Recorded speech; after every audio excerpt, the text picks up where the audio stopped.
Welcome to Smart in the City, the Bible podcast where we bring together top actors in the smart city arena, sparking dialogues and interactions around the stakeholders and themes most prevalent for today's citizens and tomorrow's generations.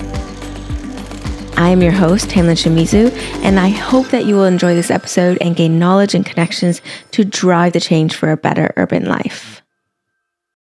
Smart in the City is brought to you by Bible Smart Cities. We enable processes from research and strategy development to co-creation and implementation. To learn more about us, please visit the Bible platform at bible-smartcities.eu. Now, just a short intermission to let you know of a small opportunity. Are you interested in a site visit to Dahl Living Lab in Copenhagen combined with a Bible interactive capacity building session? Well, we are teaming up with Dahl to offer a full experience package. So for more information, just book a call with us and we'll tell you all about it. You can find the link in the show notes. Now on to the regular programming. So welcome to a new episode. It's in cooperation with Autonomy Mobility World Expo. And I'm actually sitting in the city of Paris, live at the expo as a media partner and collaborating partner as well. And I'm enjoying meeting all the different partners and urban stakeholders here. And while we may be in Paris, we're actually, in this episode, we're not talking that much about Paris. We're going to move a little bit to England, of course, and more precisely to the area of Manchester, the birthplace of the Industrial Revolution in the UK. So with me is Nick Fairclough. He is a senior policy manager at Transport for Greater Manchester. So hi, Nick. Welcome to the show. Hi, nice to meet you. Nice to meet you as well. And are you enjoying this year's autonomy so far? Very much so. It's really exciting to see so much innovation in one room and great to be in Paris as well. Yeah, Paris is, usually a good time. It's a bit of a difficult time right now that we're sitting at. I haven't seen the garbage bags piling up, but I think we got here at the right time. Yes. So good. So I'm wondering if now we turn a little bit of the focus. So Manchester, you were raised there around that area, I believe? Yes. So you must have some nice little tidbits of little known facts about Manchester. So I wanted to ask you, what about either Manchester or Greater Manchester, if you have a little fact to share with our audience? Sure. Well, from a transport perspective, not only was it the leader in the Industrial Revolution, but Manchester was also the place that invented the modern railway, and also was the first place in the UK to have buses 200 years ago next year. Ooh, wow. Is there going to be a bus party to celebrate? I hope so. You're putting it on, right? I'll be the first in line. Okay, good. And I'm on the invite list. Sure, okay. Absolutely. Perfect. So I also want to hear about your story a little bit, Nick. Like, what led you into transport? What led you here? Tell us all, please. Of course. So as you mentioned, I grew up in Greater Manchester. And I think it's a really exciting place to be. And so I started my career there. In fact, my whole career has been in Greater Manchester. So I spent several years working for the Greater Manchester Combined Authority, which is our city regional government, working with our mayor and the 10 leaders of Greater Manchester, supporting on a wide number of different policy areas. So looking at employment standards, looking at how we can improve access to opportunity, the economy, all sorts of different areas. But it's a really exciting time at the moment for transport in Greater Manchester. In the UK at the moment, buses, there we go again. I can talk about buses all day. Buses are deregulated outside of London. So basically that means that local areas have very little control over them. Greater Manchester is taking control of its local services. And what that means is that we're going to have much greater ability to affect where they go, who they serve, and how people get around as part of a wider integrated transport system. So I think if you're going to work anywhere in transport at the moment, I think Greater Manchester is probably one of the most exciting places to do that. And that's really what attracted me to my current role, working on buses, but also more widely than that, how we integrate buses with rail, with active travel, and with Metrolink, our light rail system as well.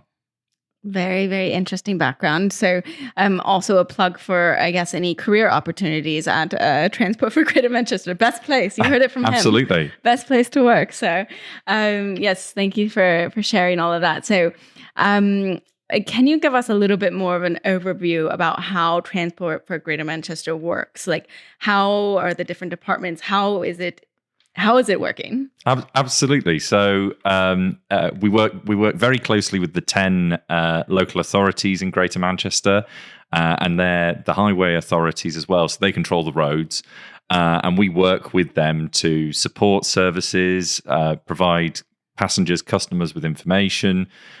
We own Metrolink, which is our light rail system, which is the largest one in the UK.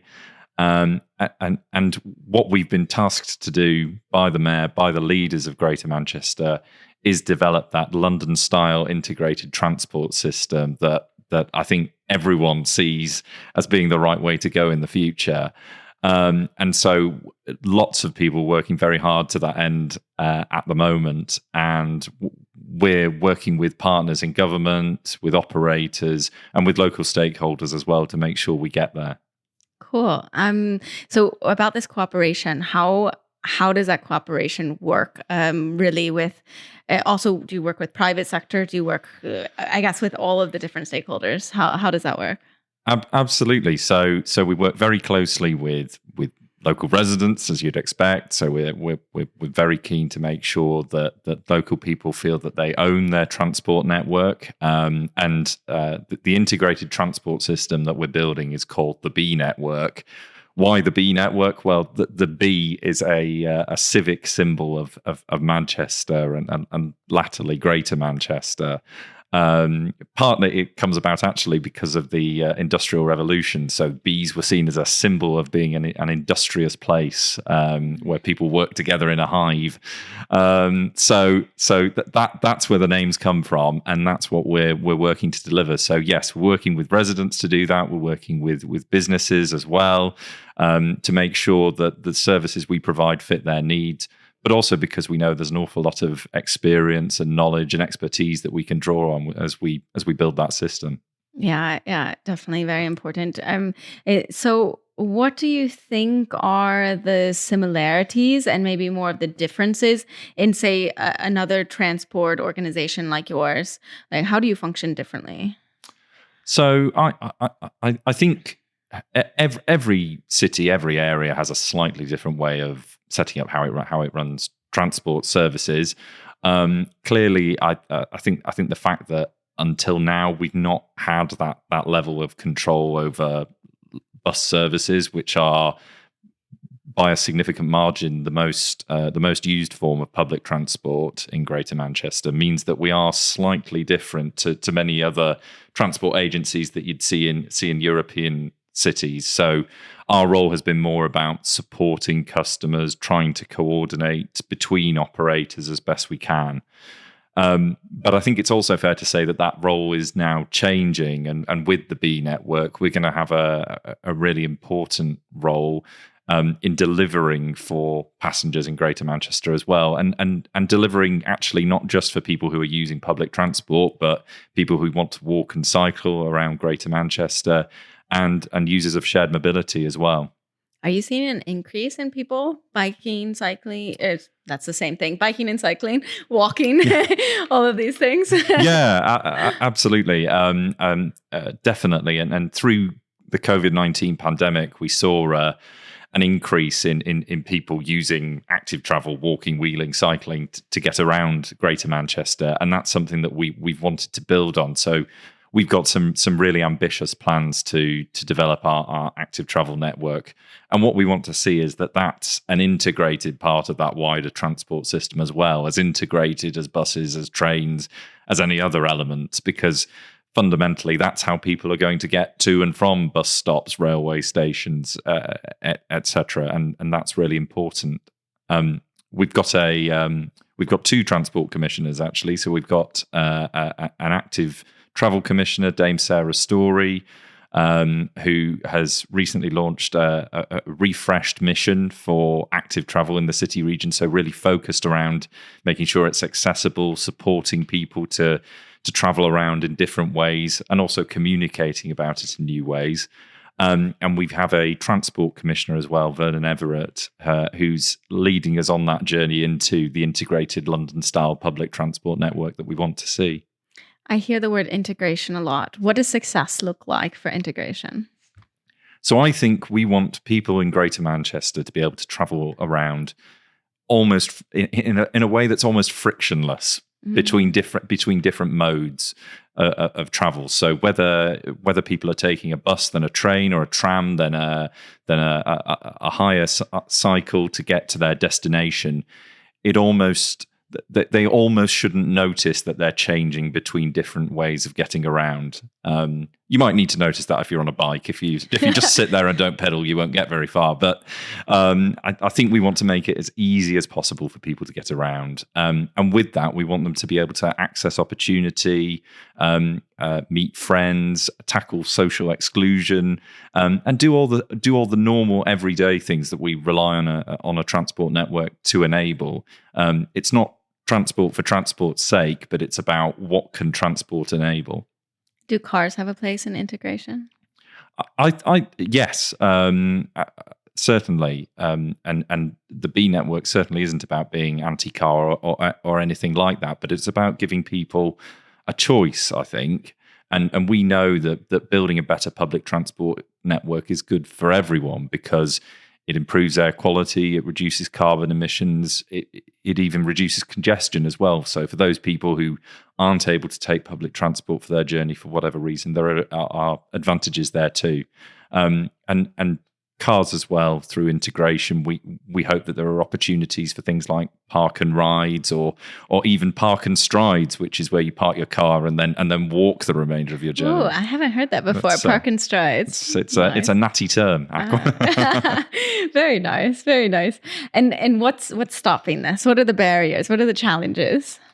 So I think at the moment we're working through those challenges as much as we can. I think the way in which public transport has been set up in the past has been a bit of a barrier to integration. Those barriers are beginning to fall away now, and we're working really closely with operators to do that, commercial and otherwise. Just yesterday, the mayor and the leaders of Greater Manchester signed a new devolution deal with government, actually. And one of the things in there was that it said that we could now work really closely with Great British Railways, which is the emerging guiding mind for the railway in Great Britain. And what that means is that gives us that opportunity to properly integrate our railway network with the light rail network that we already control, and with the buses that are shortly coming under our control. So it feels like there's a golden opportunity in the next few years to do something really special. That's incredible. Yeah, I think we all feel that every time, just as a commuter or as someone who travels, this sometimes big disconnect between, okay, now I have to walk 20 minutes to get to my next mode of transport, or things along those lines. So I guess this is a pain point for me personally. So I appreciate that, is what I'm trying to say. So where do you think public transport falls short?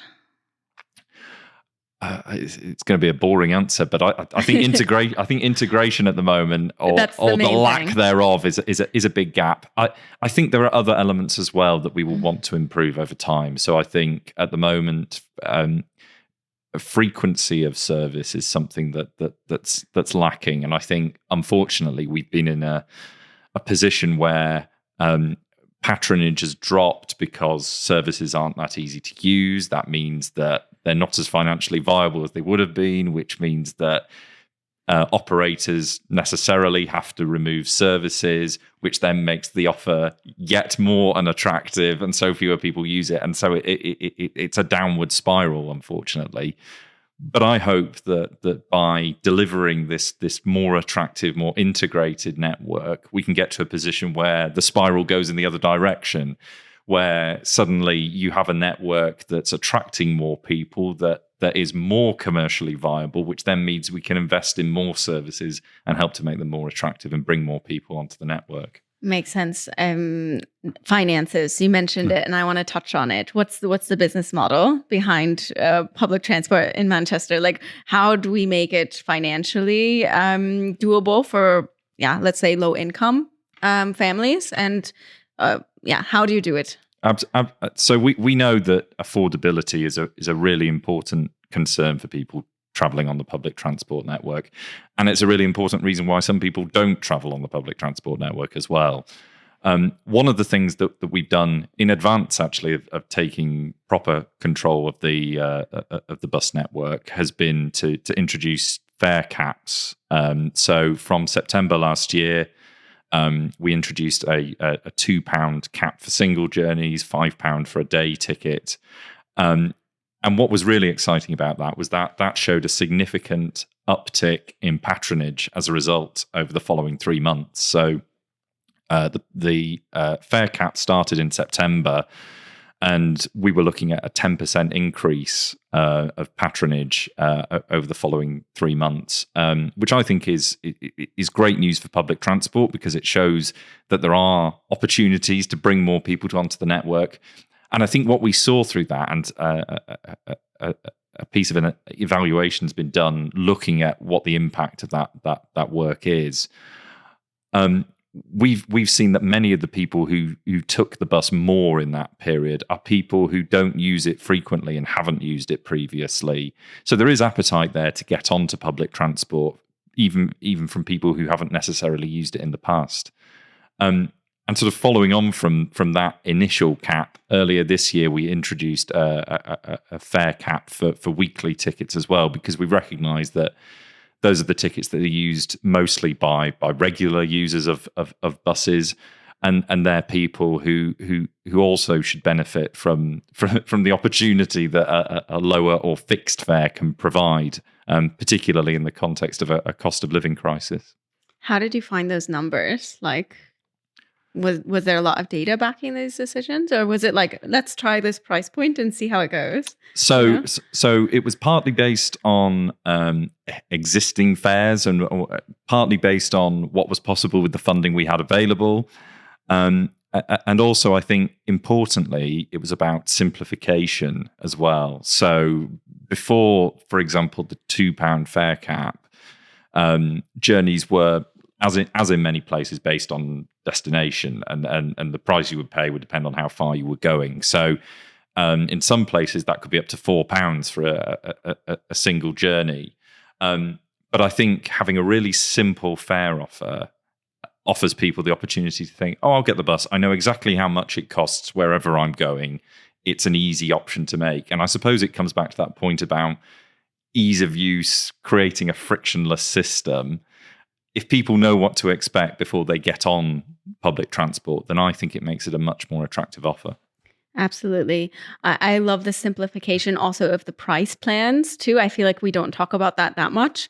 And I've come across so many different cities and places where I come there, it's my first time there, and I have no idea which ticket to buy. I'm like, okay, it's talking about this zone, this place. I'm like, I don't know which zone I'm going to in which area. So I think simplification there is really important as well. So maybe you've already spoken about it, but do you have a favorite project or anything that you want to speak about? So one of the things that I'm really fortunate to be working on at the moment is the development of our bus plan. Buses, it all comes back to buses. And I keep talking about buses, but they're really important. And I think that our bus plan gives us an opportunity to set out a really exciting vision for what buses in Greater Manchester can provide. We know that, as I've mentioned, they're already the most used form of public transport in the city region. But I think there's an opportunity for them to be used more, not least because from a carbon reduction perspective, they're one of the easiest ways that we can take large numbers of people rather around the city region in a less carbon intensive way than cars or other forms of travel. And buses are also really flexible compared to rail-based forms of transport too. So we can add in services, try new things, be innovative as well as we go.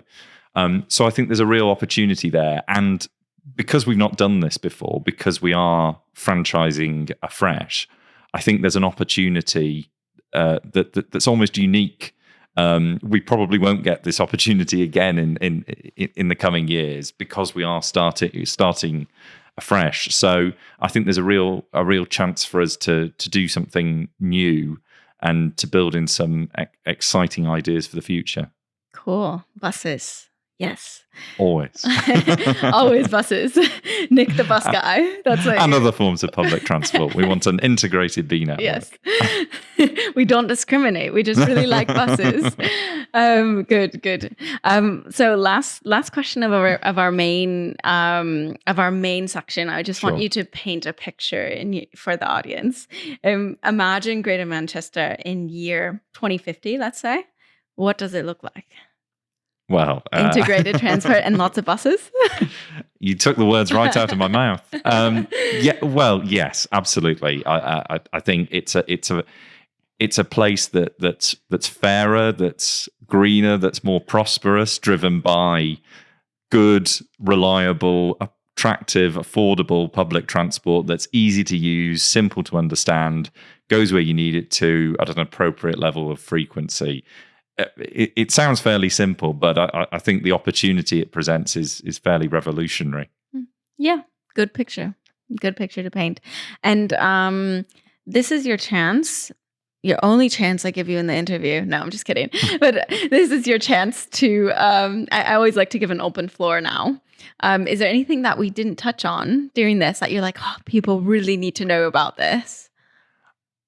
I think the other thing that I would mention is that that we have touched on, but I think deserves some emphasis as well, is the role of active travel in delivering a successful B network. We know that at the moment, many people don't feel that they're able to safely cycle or scoot or even walk, to be honest, to their destination, even where the journey is relatively short.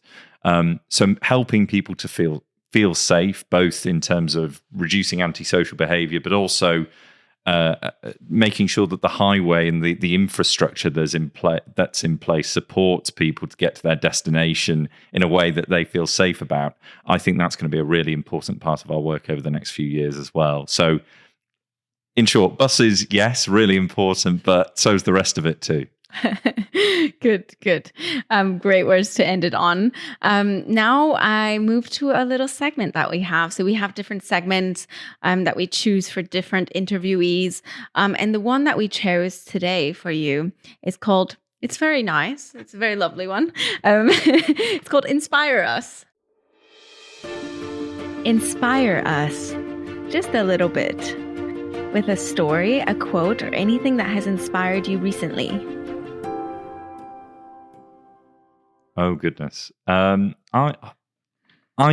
think traveling around on really, really well put together, properly integrated, there I go again, transport networks, as I've done to get here today. So traveling through London, traveling through Paris, I've seen that the opportunities that those can bring. And I think sometimes when we're focused on improving transport, it can be very easy to get stuck in a silo almost and become very focused on buses or other forms of transport.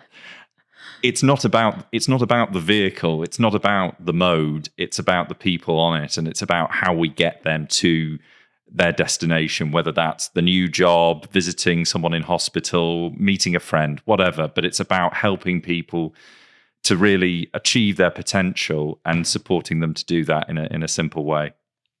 That was very inspiring. You did the assignment well. So Thank you very much.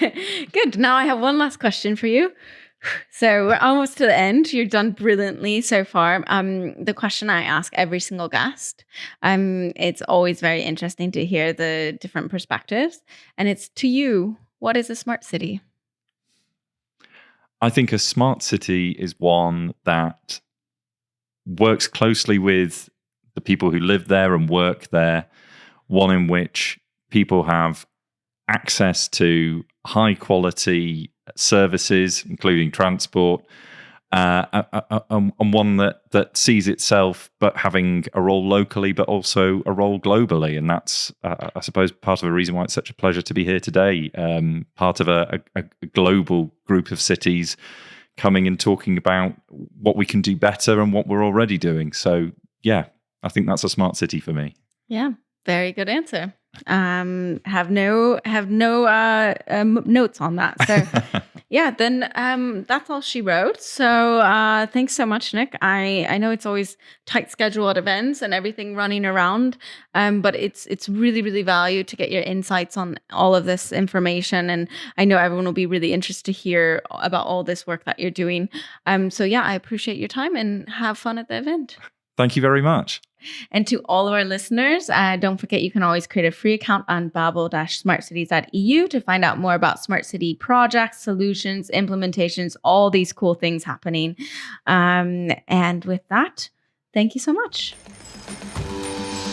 Thank you all for listening. I'll see you at the next stop on the journey to a better urban life.